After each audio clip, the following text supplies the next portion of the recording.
Hey guys, Dantixy bringing you 7 obscure Starfield facts that you should know. These made me much more excited for the game and I hope they do the same for you. Also, if you want to win yourself a 3080 to play Starfield faster than 30 frames per second, stick around to find out how. Let's begin. First, you can land absolutely anywhere on any surface that can support a ship on any planetary body or moon. We know there'll be space stations and ships you can dock with and over 1,000 planets to explore, but there are no tricks when Todd says you can visit them all. We see that you can select any point on a planet and land there. These planets will be planet size, so an Earth-like planet could have a radius of 6 kilometers or 4 miles roughly. What does that mean for you? First, there are 2 kinds of areas. There will be handcrafted areas like major story planets, and then there will be procedurally generated planets. In those, will you land and then be restricted to a small play area to play in, or will it be like walking infinitely through terribly randomly generated content? The answer is no. The system is more complex than that. Bethesda have handcrafted thousands upon thousands of kilometer-sized tiles, and as you walk, these tiles will stitch together to create the world based on the planet's biome, distance from the sun, and many other factors. So the environment will look real and not at all like No Man's Sky. Speaking of, flora and fauna will be similarly placed based on rules and they will look like they belong in the world. Then the game has an insane amount of content that it will place randomly in those tiles. For example, you might run into an outpost, which will lead you down a set of missions into, say, a cave. That outpost and that cave didn't start on that tile, but will be randomly generated there. And once you see that event, you won't see it again. Remember how NPCs would come up to you and lead you on a quest in games like Skyrim?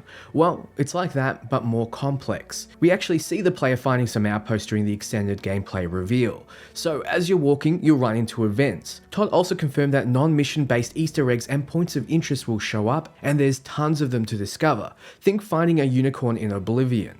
Then, based on the planet, you'll have resources to collect and things you can scan. So you can land on the planet and walk around it completely if that's what you want to do. It will just take a long time.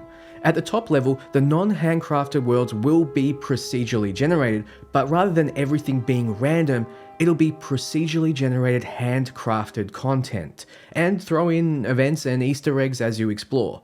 Something I'm sure modders will have a field day with, and, of course, the post-release content can improve. Speaking of, it's confirmed that Bethesda have plans for post-release Starfield content. Right now they're focusing on Starfield's release, but Todd mentioned there will be a story expansion. I think they'll follow the same formula as they did with Skyrim and Fallout 4, in that they'll introduce new story beats in a new handcrafted area. What we don't know though, is if it will be a continuation of the end of Starfield's storyline or a deviation. I prefer expanding the story from its endpoint personally, as it feels like it extends the value of the game and expands the universe rather than just giving me extra missions to play. One feature that really resonated with people was the ability to steal ships. You can invest in a particular skill that lets you target subsystems of enemy ships, like their engines, to leave them dead in the water. You can then board said ships, remove the crew, and add a new ship to your collection. Ships are extremely valuable commodities, so it might be a legitimate way to make a lot of money. What isn't mentioned, however, is that ships have a registration status. Here we see a ship in your shipyard. Right here it says registered. Next we see the ship we just stole, the Ecliptic Stiletto 2, and it's not registered. This could simply mean you haven't officially placed it in your shipyard yet, which lets you take your ship out from any spaceport. Though we also saw our vessel being scanned for contraband when entering the Jemison system. Could stealing ships get you in trouble with the law? Could unregistered ships need to be registered legally in order to not be hunted down and jailed? This would make sense, as otherwise it would be too easy to make a ton of money. A hot topic at the moment is Starfield's officially announced frame rate. For Xbox Series X, the game will play at 40k at 30 frames per second, and on PC, 40k is getting up to 60 frames according to Todd. So naturally, 30 frames is trending on Twitter. I'm here to tell you that this is not bad. John Linman from Digital Foundry, the guys that basically set the standard for what's a good looking game, says that given the scope, this is perfectly acceptable. He's entirely correct. This isn't a 12-hour long story-driven experience where you can load out assets behind buildings and everything you don't directly contact is fake. These are living worlds that dynamically change. The universe is moving as you're in it, so if you want better frames, get the game on PC and lower the resolution. You should be getting over 100 frames per second on a 2K resolution if 4K is getting 60.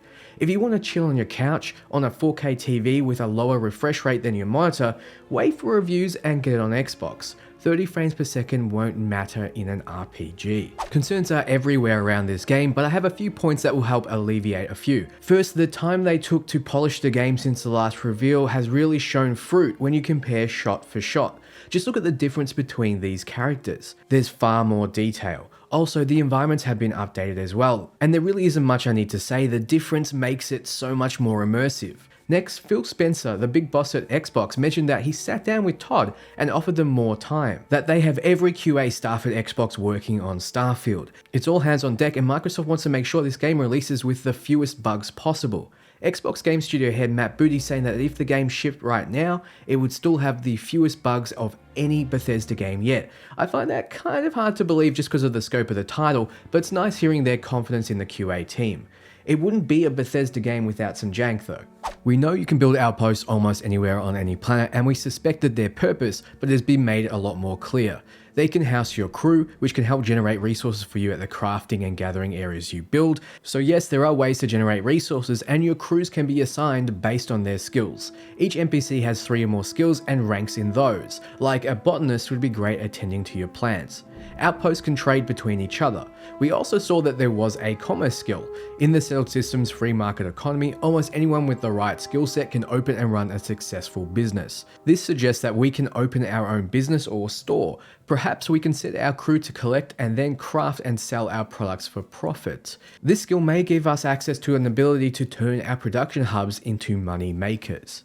I mentioned before that the stats of a planet matter, but they also matter when interacting with the environment. Areas and planets can have super low gravity, and we've seen how that affects you as you shoot ballistic weapons, propelling you backwards, whereas laser weapons don't, as they have low or no recoil. Some planets might be super hot, or some incredibly cold. In this case, we shoot a tank of water, and because of the extremely low temperatures, the water instantly freezes. This would not happen on a warm planet, and shooting such a tank would be relatively ineffective.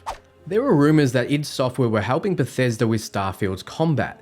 id, known for games like Doom Eternal, certainly know a lot about shooting. However, this is not the case. Todd Howard has confirmed they did not help with shooting, instead they helped with particular things in Creation Engine 2, like assets and graphics. Motion blur effects were mentioned, so I suspect they're helping to make the game look as convincing as possible using techniques that add to the experience. And that's everything. I recently upgraded to a 4090, so why not give away my 3080 and a few copies of Starfield? If you want to be in the running, all you need to do is be subscribed, hit the bell, and like and comment on the Starfield video. For more entries, do the same on other Starfield videos, or check out my Twitter and Discord. Winner will be chosen using RNG, so more entries give you more chances. Best of luck, and thank you so much for watching. I'll be covering the game more than anyone, so be sure to stay tuned. Ciao friends.